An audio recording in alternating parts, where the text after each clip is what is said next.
Black screen problems on the Dell Latitude 5520 are often repairable with the right recovery steps. We will fix Windows startup, restore damaged files, and recover your laptop.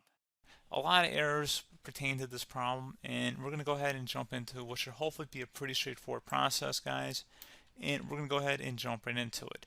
So first thing I'd recommend doing would be to actually go ahead and boot to the troubleshooting utility on Windows 11. So if you do a hard power off 3 times in a row, Windows should automatically attempt to launch the startup repair utility. And if it doesn't find anything, it will give you the option to select advanced settings, in which case it will take you to a screen that looks like this. Now, if it does not take you to a screen that looks like this, or you're unable to get to that, you can also download the Windows 10 Media Creation Utility, or Windows 11. They probably will make a creation utility for Windows 11 at some point. And it doesn't really matter, you can actually run the Windows 10 utility on Windows 11 as far as I'm aware. And you should be able to run the troubleshooting utilities built in within it. So you just would go ahead and download it to an ISO file and then burn it to a DVD or USB. It'd have to be about 4 gigabytes or more. It couldn't be a small USB flash drive, and it couldn't be a CD. It'd have to be a DVD. And then you boot your computer from it. So depending on the computer manufacturer, you'd have to tap a different key on your keyboard in order to launch that menu, in order to select what boot drive you want to go off of. So it could be anything between the escape key, F2, F8, F12, for example. And those are the function keys on the top of your keyboard. So you may have to just do a little bit of trial and error. Shouldn't take you more than a couple minutes. Googling it would probably be best before you even begin. But anyway, we're ready to go ahead and jump right into it. So we're on the choose an option page. So these will look very similar whether you're booting from it directly within Windows itself, or if you're plugged in a USB flash drive with the media creation utility installed and you selected the recovery option. So when you are setting up your Windows 11 installation or Windows 10, depending on the drive you're using, there should be an option to repair your computer in the bottom left corner of the dialog window, one of the first screens that comes up. You go ahead and select that, and then it would take you to a troubleshooting screen like you see here. And you want to go ahead and select troubleshoot, reset your PC, or see advanced options. And then there are going to be a whole bunch of options in here that we're going to explore in today's video. The first one, we're going to actually go underneath advanced options and then select startup repair, fix problems that keep Windows from loading. So go ahead and select that first.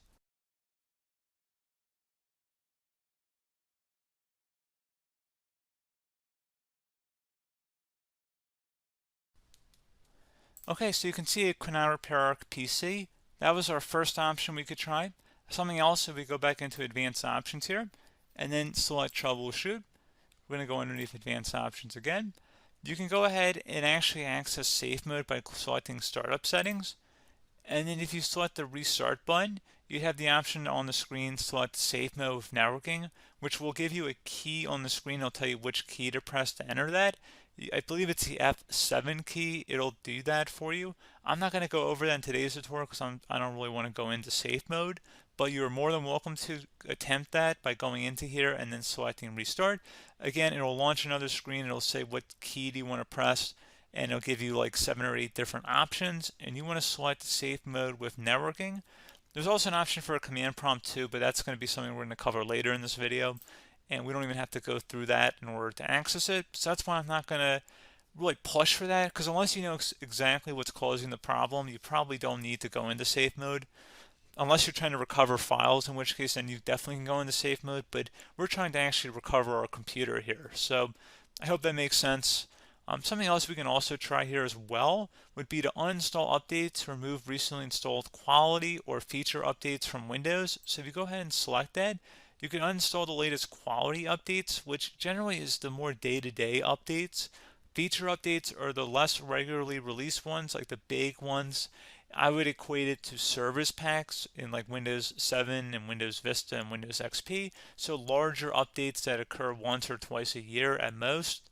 And the quality updates are more just a regular update. So probably obviously depend, it'll take longer if you're going to try and uninstall the latest feature update versus quality update. And maybe you don't need to go back that far. So just giving you guys a couple of pointers with that.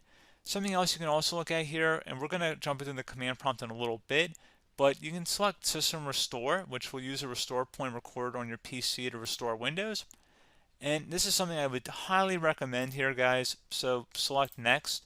Assuming you have a restore point saved on your computer, you go ahead and select the most recently created one, and you'll select next, and then you'll select the drive. You shouldn't actually have to select the drive. You can scan for affected programs, but we're going to keep it all default here, and then we're going to select finish. So once started, system restore cannot be interrupted. Do you want to continue?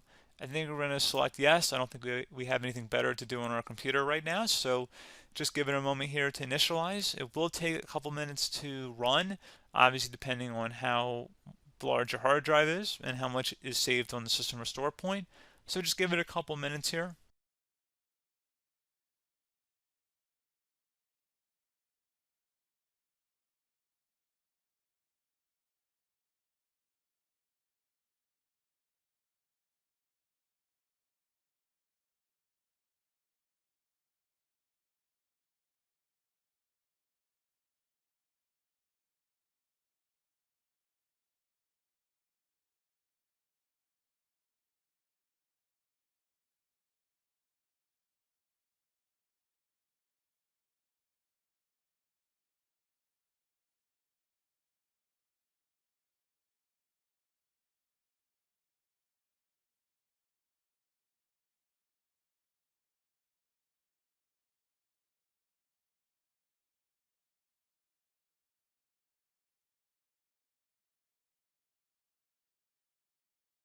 Okay, so you can see the system has been restored successfully.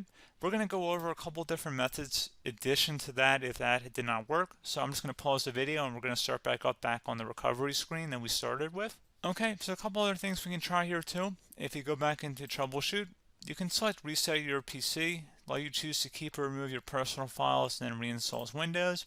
You can select to keep my files, which will remove apps and settings but keeps your personal files. You can also select remove everything, which will remove all of your personal files, apps, and settings. So this is more of a factory reset, the second option here. First option, it should not delete all of your personal files. However, it will pretty much clear most of your programs. And keep in mind, there's no guarantee that your information, number one, is even still available and easily recoverable on your computer to the point that you actually would be able to recover anything. And the second point is that there's always a chance that it won't actually recover and it will just do a factory reset anyway. So there's no guarantee that actually would keep your files anyway. So I would recommend trying to get a recovery tool and backing that up first before selecting it anyway. But again, those are a couple different options. And then something else you can try here if you go back to the choose an option. Another option, if you go underneath choose an option and select troubleshoot, advanced options, and now select where it says command prompt. Okay, so the first thing we should do is type our main hard drive here. In most cases, it should be the C drive. So you just do a C colon and then hit enter on your keyboard. So once you're underneath the C drive, we're going to type in dir and then hit enter on your keyboard. It should have program files, users, and Windows all in there. That's how you know you're in the right directory.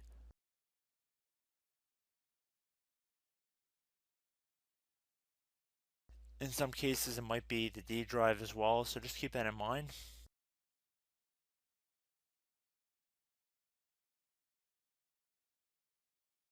Next thing we're going to do is type in cd space / Windows / system 32 / config,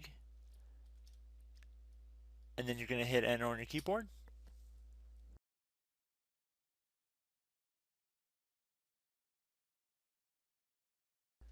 So now you're going to type md space backup. If you've seen other tutorials, it might also say to put down md backup. That's because the backup name is pretty common when you want to back something up.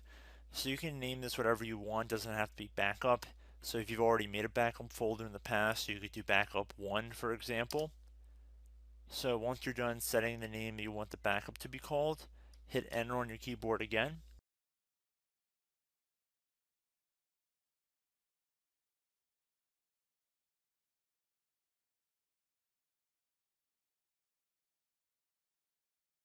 At this point you want to type copy, C-O-P-Y, space, then you want to do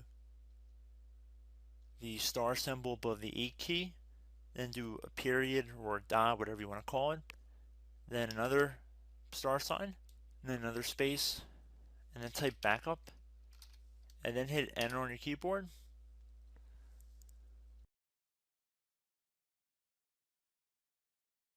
Now you want to type cd reg back, REGBACK, and then hit enter on your keyboard. So now that we are under the reg back, so now you want to type dir again, and then hit enter.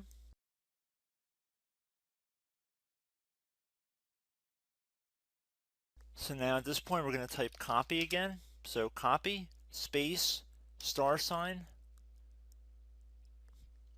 dot, another star sign, space, and then 2 dots.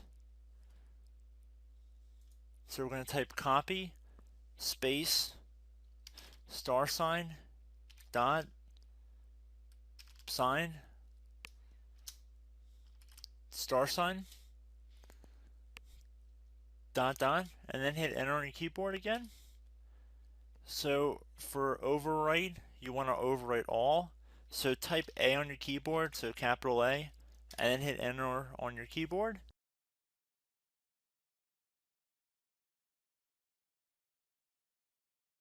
So at this point, you should be good to go. You can close out of the command prompt window, and if you accidentally continue to Windows 10, you should be all set. So I hope one of these 3 or 4 different methods we went through in this tutorial helped you guys out. Again, I'm not sure if you guys heard me earlier, but try to go back into your safe mode if possible and uninstall any programs you know might be conflicting with the Windows startup if you can get into safe mode. So just keep that in mind. Something very simple like that could be blocking up everything. So again, I hope this tutorial helped you guys out, and I will catch you in the next tutorial. Goodbye.